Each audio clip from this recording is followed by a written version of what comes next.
Perkenalkan, nama saya Clarina Matilda Unikli dari Program Studi Manajemen Sumber Daya Perairan dengan NIM 2021-63001. Di sini saya akan membahas tentang oceanografi yang di dalamnya terdapat arus, gelombang, pasang surut, dan evolusi pantai.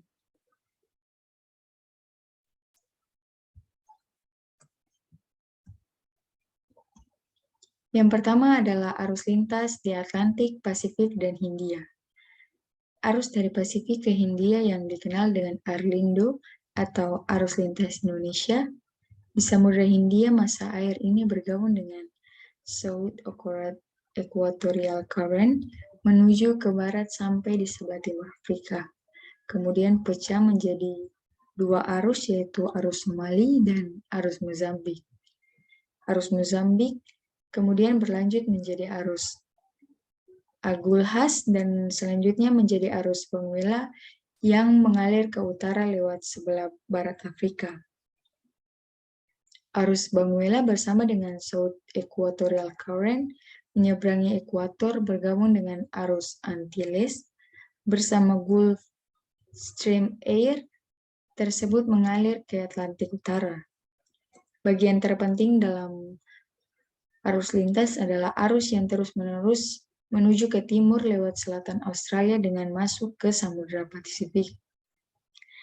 Di Samudra Pasifik, air akan bergerak ke utara dan menuju kembali di sekitar ekuator dan bergabung dengan North Equatorial Current dan South Equatorial Current untuk kemudian kembali lagi menjadi Arlindo atau arus lintas Indonesia. Yang berikutnya adalah Great Conveyor Belt. Yang perlu diketahui, perairan Indonesia ialah satu-satunya jalur yang menghubungkan Samudra Pasifik dan Samudra Hindia. Sirkulasi Samudra Raya yang dikenal dengan sabuk pengantar Samudra Raya atau The Great Ocean Conveyor Belt. Sabuk perjalan atau conveyor belt mengantarkan bahan atau head yang mengalirkan air hangat di permukaan yang berlanjut dengan aliran air dingin di lapisan dalam di Samudra Raya bumi. Ini dalam salah satu sistem yang terus-menerus atau continuous. Arus di zona ZORF.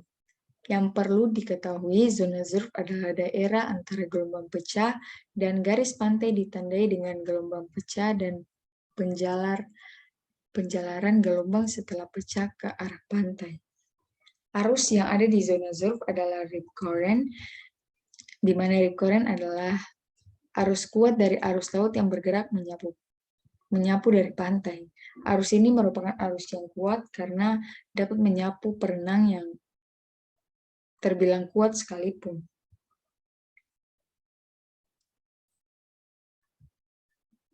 Yang berikutnya, arus akibat gaya pembangkitnya. Kita harus ketahui arus laut itu adalah gerakan air yang menimbulkan terjadinya perpindahan massa air secara horizontal.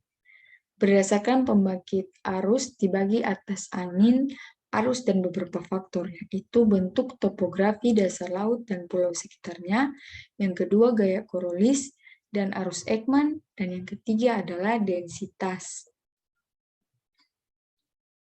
Berikutnya gelombang pada zona ZORF.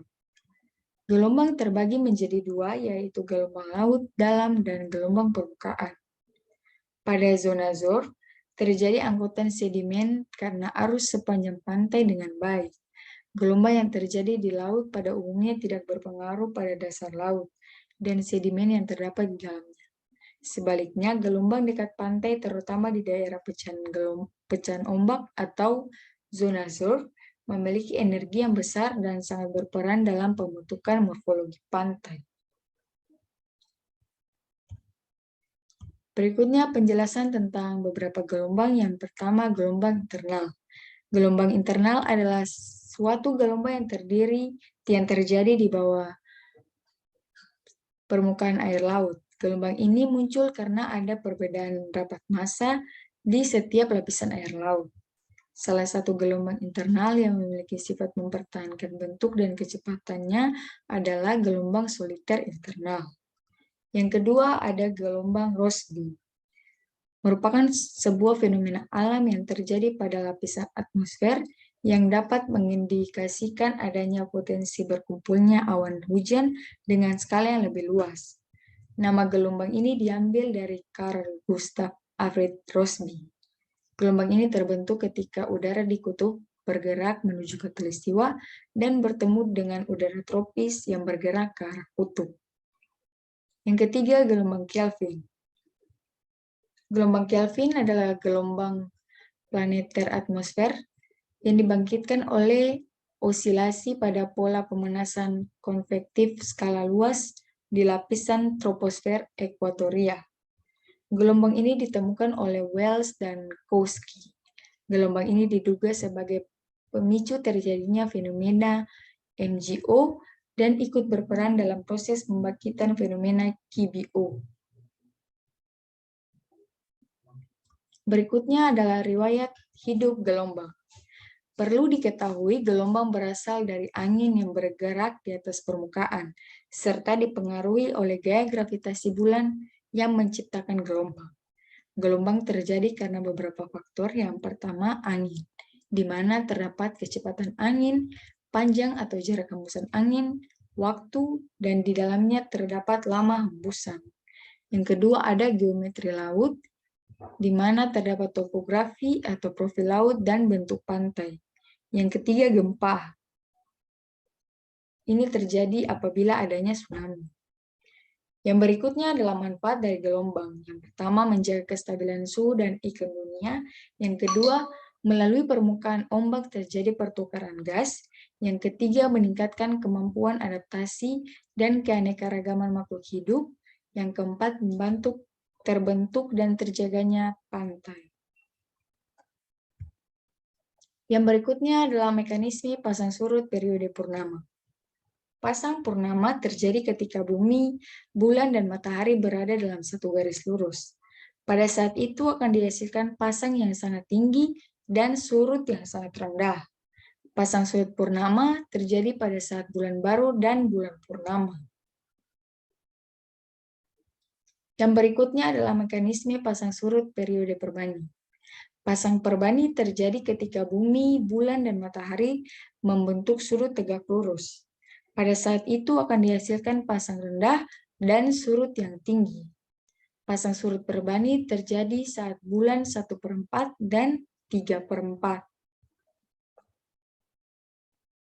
Yang berikutnya adalah tipe pasang surut di Indonesia. Ada 4 tipe. Yang pertama adalah pasang surut harian ganda, di mana dalam satu hari terjadi 2 kali air pasang dan 2 kali air surut dengan tinggi yang hampir sama, dan pasang surut terjadi secara beraturan dan teratur. Tipe pasang surut rata-rata adalah 12 jam sampai 24 menit. Contohnya di Selat Malaka sampai Laut Andaman. Yang kedua ada pasang surut harian tunggal. Dalam satu hari terjadi 1 kali air pasang dan 1 kali air surut. Dengan periode pasang surut adalah 24 jam sampai 50 menit. Contohnya di perairan Selat Kalimantan.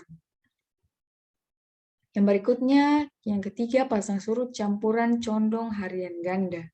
Dalam satu hari terjadi 2 kali air pasang dan 2 kali air surut. Tapi tinggi dan periodenya berbeda. Pasang surut jenis ini banyak terdapat di perairan Indonesia Timur. Yang keempat, pasang surut campuran condong ke harian tunggal. Tipe ini dalam satu hari terjadi 1 kali air pasang dan 1 kali air surut. Tapi kadang-kadang untuk sementara waktu terjadi 2 kali pasang dan 2 kali surut dengan tinggi dan periode yang sangat berbeda. Contohnya ada di Selat Kalimantan dan pantai utara Jawa Barat. Cara mengukur pasang surut dengan metode Admiralty. Metode Admiralty adalah metode yang digunakan untuk menghitung konstanta harmonik pasang surut dari pengamatan pasang surut muka air laut tiap jam selama 15 piantan atau 15 hari pengamatan dan 29 piantan atau 30 hari pengamatan. Perhitungan metode Admiralty menghasilkan beberapa komponen. Ada 9, yaitu ada komponen diurnal, komponen semidiurnal, dan komponen kuaterdiurnal yang di dalamnya ada beberapa komponen-komponen. Yang berikutnya adalah mekanisme pantai. Perlu diketahui, pantai merupakan wilayah perbatasan antara daratan dan lautan. Ada dua sisi dan dua istilah tentang kepantaian. Yang pertama, pesisir. Pesisir merupakan daerah di tepi laut yang masih dipengaruhi oleh pasang surut laut, angin laut, dan perembesan air laut. Dan pantai, yang dimana merupakan daerah di tepi perairan yang dipengaruhi oleh air pasang tertinggi dan terendah.